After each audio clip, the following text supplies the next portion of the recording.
Hello, good evening everyone. Welcome to my vlog again. आज चाहिँ हामी कहाँ गएको थियौँ भन्दाखेरि चाहिँ आज हामी ओद्लाबारीको खाटु श्याम भन्ने मन्दिर चाहिँ एकदम अहिले भाइरल छ कि त्यो मन्दिर चाहिँ हामी हेर्नु गएको थियौँ कस्तो रहेछ भनेर। त्यहाँ मन्दिरको दर्शनहरू पनि तपाईहरुलाई गराउने छु र मेरो भ्लग चाहिँ मिस नगरी हेरिदिनुस् होला।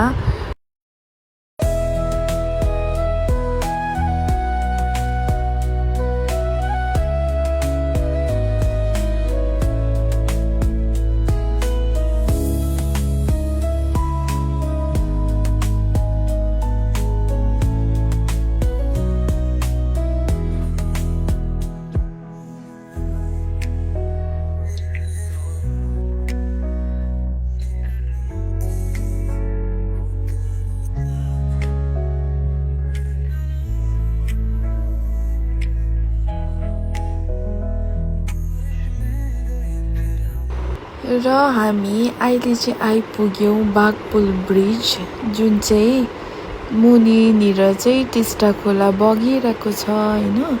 टिस्टा खोला पनि बेसी पानी परेकोले गर्दा होला टिस्टा खोला पनि पुरा बढेको छ हैन। त्यसको पनि केही तपाईलाई भिडियोहरू देखाउँदै छु, मजाले हेरिदिनुस् होला। हामी पनि यो ब्रिज देखेर चाहिँ सबैजना मिलेर हामी फोटो खिचौँ न एकछिन झरेर भनेर चाहिँ हामीले पनि झरेर फोटोहरू खिचे र खिचिसकेर हामी यसरी हिँड्दै आउँदै थियौँ हैन। गाडी पर पार्क गरेको थियो रहेछ कि, अनि सबैजना मिलेर फोटोहरू खिच्यौँ हो। र यता आमा र बाबाको पनि सानो भिडियो क्लिप बनाइदिएको थिएँ हो। र अन्त हामी गाडीपट्टि जाँदैछौँ सबैजना मिलेर, अनि गाडी चाहिँ परनिर राखेको थियो हो। अनि हिँड्दै जाँदैछौँ र हेर्नु न दुईटा हनुमानजी बसिरहेको रहेछ। अनि त्यसपछि चाहिँ तपाईहरुलाई म ओद्लाबारीको एकदम भाइरल सेलरोटी ब्रिज भन्छ कि के भन्छ, एक्चुअलमा हो भने लुप ब्रिज भन्दै रहेछ ओद्लाबारीको हो, तर भाइरल सेलरोटी ब्रिज भनेर पनि चिन्दै रहेछ। र यो भाइरल सेलरोटी ब्रिज पनि हामी आइपुग्यौँ हो।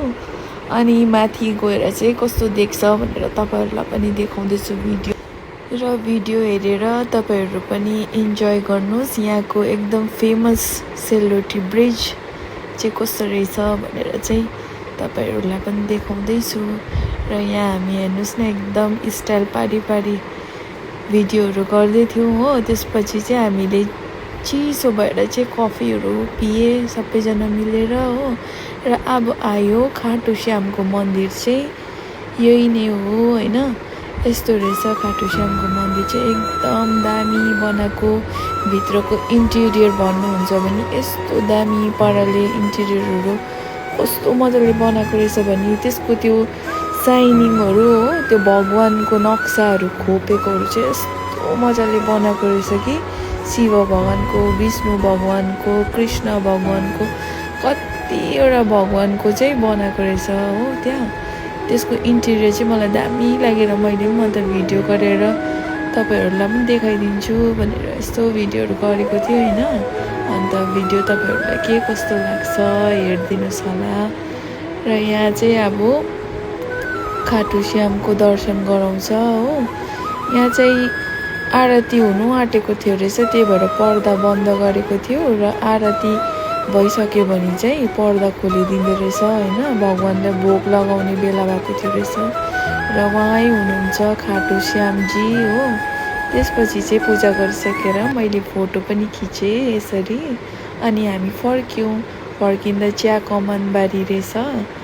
अनि त्यसपछि चाहिँ यहाँ एकदम एस्थेटिक भाइब दिनु लागि चाहिँ हल्का भिडियो बनाएको थियौँ। र फर्किँदाखेरिको गाडीमा हल्का आफ्नो भिडियो पनि गर्नै पर्यो नि। त्यसपछि चाहिँ टिस्टा ब्रिज, यो चाहिँ टिस्टाको ड्याम थियो रहेछ हो।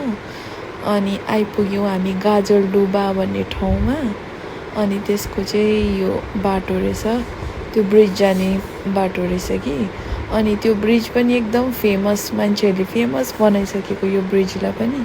त्यो ब्रिज पनि घुमौँ न त भनेर आएको बेलामा घुमिहालेको हो।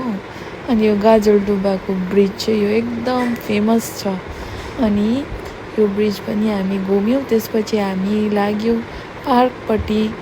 अनि यो चाहिँ पार्क रहेछ होइन, यसलाई चाहिँ इन्फिनिटी पार्क के भन्दो रहेछ, इन्फिनिटी पार्क नै हो। अनि त्यसपछि चाहिँ हामी पार्कभित्र पस्यौँ सबैजना मिलेर, र पार्क पनि ठिकैको मजाको बनाएको थियो रहेछ हो।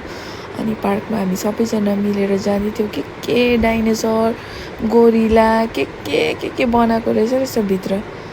ठुलो मान्छेलाई भन्दा पनि नानीहरूलाई चाहिँ पुरा इन्जोय हुने रहेछ यहाँ आयो भने चाहिँ। अनि यहाँ हेर्नु न, क्युट युनिकर्न पनि भेटिहालेँ हो, अनि त्यसको पनि भिडियो बनाइदिइहालेको मैले। युनिकर्न र यता फ्ल्यामिङ्गो पनि रहेछ हो, अनि त्यसको पनि हल्का भिडियो बनाएर चाहिँ यसो हालिदिउँ न भनेर मैले भिडियो गरेको थिएँ हो।